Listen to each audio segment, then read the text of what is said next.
أعوذ بالله من الشيطان الرجيم. بسم الله الرحمن الرحيم.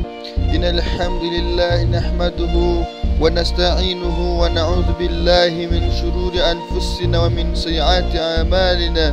من يهد الله فلا مضل له ومن يهد الله أشهد أن لا إله إلا الله وحده لا شريك له، وأشهد أن سيدنا وحبيبنا مصطفى محمد صلى الله عليه وسلم وعلى آله وصحابه ومن تبعهم بإحسان إلى يوم الدين. أما بعد، عباد الله، أوصيكم أوصي النفس بتقوى الله عز وجل.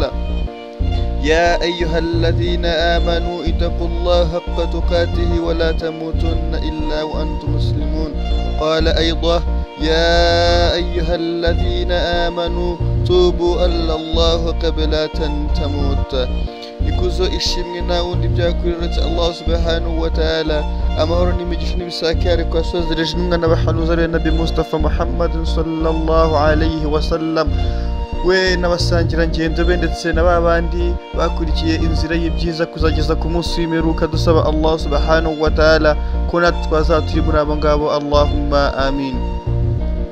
Mukuri uwo Allah subhanahu wa ta'ala yashatse kuyobora, uwo nguwo nta wamuyobya kabone nubwo byaca mu nzira zisa zite, kandi na wa wundi wamajije kuyobywa n'irari ry'umutima we, uwo nguwo nawe nta muntu wamuyobora kabone nubwo byaca mu nzira zimeze zite, keretse impuhwe za Allah subhanahu wa ta'ala iyo zimugarutseho, uwo nguwo agomba kuyoboka nta kabuza. Tunakosora ya mvugo ikivuga ngo Allah uwo yayobeje. Allah subhanahu wa ta'ala nta muntu yigeze ayobya, uretse ko Allah yaturemeye inzira ebyiri agashyiraho imma shakira wa imma kafura. Akavuga ati, ese ninde ushaka kuyoboka nayobore imma shakira ndetse imma kafura, ndetse nanayobe ushaka. Uwo nguwo azaba ahuguje roho ye ndetse azaba nihuguje hano ku isi ndetse no ku munsi w'imperuka. Allah subhanahu wa ta'ala ati, ese barangire cyangwa se mbahe umuti icyo mwakora kugira ngo ibibazo, agahinda, amakuba n'akaga ibi ngibi byose mubisige inyuma.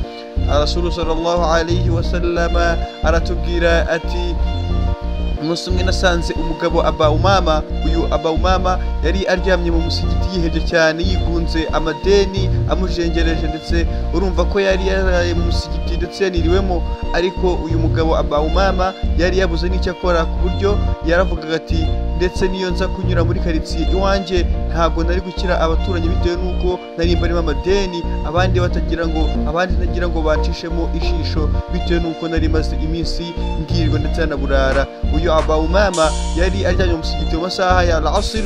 Hanyuma Rasul sallallahu alayhi wa sallam yaje gusari iswala yakererewe, asanga Aba Umama yaracyari mu musigiti, ntabwo yigeze asohokamo kuva ku swala ya al-asr.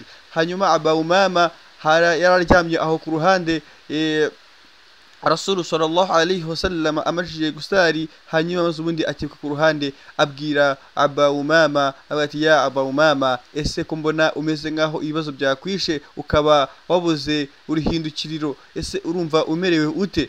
Hanyuma Aba Umama abwira Rasul sallallahu alayhi wa sallam ati, ya Rasulullah, ibibazo biranyishe, amadeni ndetse n'agahinda, akaga, ibi byose nibyo biri gutuma nguma no musigiti, ku buryo nsohotse akanya gatoya nshobora kugenda ngasanga bari kuntera amabuye muri karitsiye, kwako amadeni aranjengereje ndetse n'ibyo kurya nabyo. Ibibazo ni ibibazo. Hanyuma Rasul sallallahu alayhi wa sallam aramubwira ati, se ya Aba Umama, ni iki kintu wumva wowe wakorerwa kugira ngo ibi byose bishire? Aba Umama aravuga ati, nanjye ubwanjye ntabwo mbizi. Rasul sallallahu alayhi wa sallam amuha inkuru nziza, aramubwira ati, ese ya Aba Umama, nkwigishe cyangwa se kubwire amagambo wajya uvuga nyuma yuko uyavuze, maze ubundi aya magambo akaba yakurokora ibyo bibazo byose urimo, ndetse agakura muri ako kaga, agahinda, amadeni ukaba wayishyura. Aba Umama nta gushidikanya arazi kari kuvugana na Rasul sallallahu alaihi wasallam aravuga ati ya Rasulullah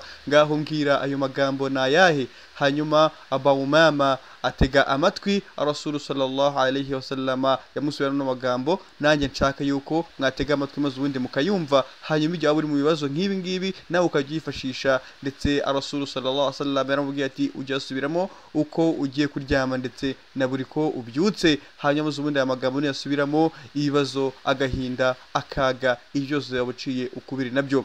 Reka rero dusubiremo aya magambo Rasul sallallahu alaihi wasallam yabwiye Aba Umama. Yaramubwiye ati ya Aba Umama ujye uvuga aya magambo buri uko ukeye ndetse na buri uko bwije. Allahumma inni a'udhu bika min al-hammi wal-huzn wal-ajz wal-kasr wal-jubn wal-bakhr wa dhalai dayni wa gharabat al-jall. Aya magambo reka tuyasubiremo kwitonze kugira ngo nawe niba uruyafata mu mutwe uyafate, kugira ngo ibi bigeragezo n'ibibazo, akaga n'agahinda igihe byaguteye ujye wifashisha aya magambo. Kandi ikindi nanone Allah subhanahu wa ta'ala ati mujye mwifashisha amasengesho ndetse no kwihangana, kubera ko nta na rimwe wasaba amaduwa meza nk'aya ngaya utakoze amasengesho yawe cyangwa se iswala.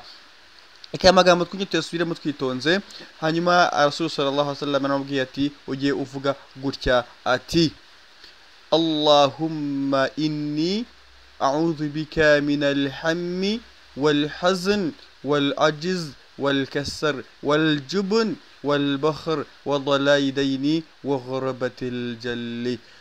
Rero nanone bavandimwe b'Islam, ibi ngibi byose nabibukije ko tugomba kubikora uko twamajije kwiyezaho ibyaha byacu, tugasenga uko bikwiye gatanu ku munsi, ndetse tukababarira abari muri twebwe, ndetse tukababarira urubyaro rwacu, imiryango yacu ndetse n'ababyeyi bacu. Assalamu alaikum wa rahmatullahi wa barakatuh. Mwari kumwe n'umuvandimwe Bizimana Hussein.